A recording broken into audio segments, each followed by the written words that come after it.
all through the week, I have been pretty steadfast in my confidence that they weren't going to cave, that they could make Obama cave. If you've been listening all week, you know what I've been saying, that Obama is at the weakest a president has been politically in a long time in this country.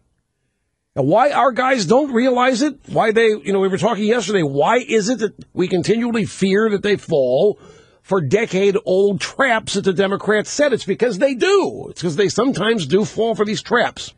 So, on Thursday's special report, Kristol said that the Republicans are going to give in and agree to the terms set forth by the regime.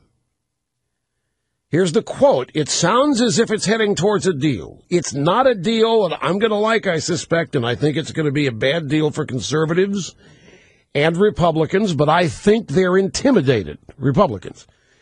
The president's been running around talking about corporate jets and the rich and how the sky's going to fall unless Republicans cave, and I think they're getting ready to cave in a pretty big way on Sunday, which is the next meeting. Obama canceled another vacation. He was going to go to Whitefish, Montana on Sunday. But then he discovered that if he made these guys work on Sunday, went to Whitefish, it wouldn't look good. He's probably kicking the teleprompter that made him say that these guys need to work through the weekend, because now he has to as well. Now, Kristol said he doesn't know anything specific. He's just basing this on what Republican leaders have said publicly, which I have to admit I've missed. Kristol forecast that defense spending cuts, tax increases, and other cuts would be dressed up to be more than they really are in the end, and that it would lead to a conservative revolt against Republicans.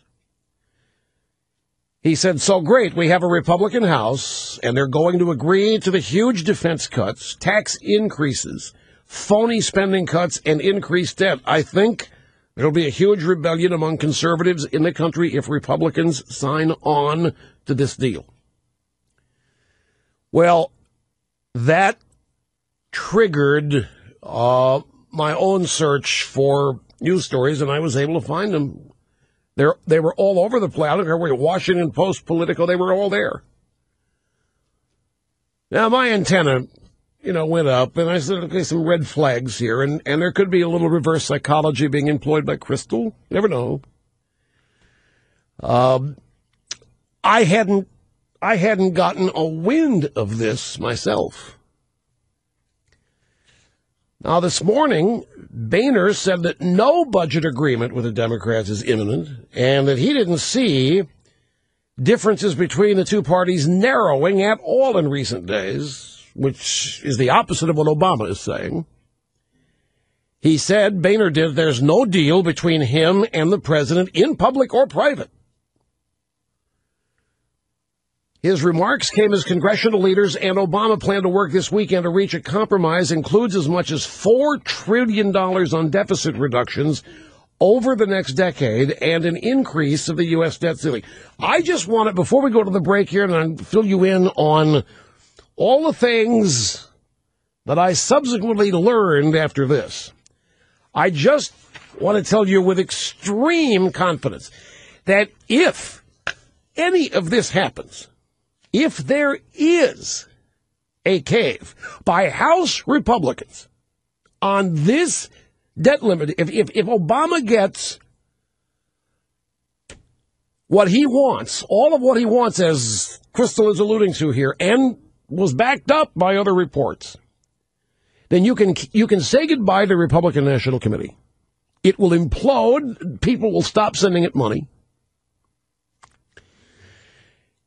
You can say hello to an Obama second term, because there will be a third party. The Tea Party will organize as a third party. If there is a cave on this,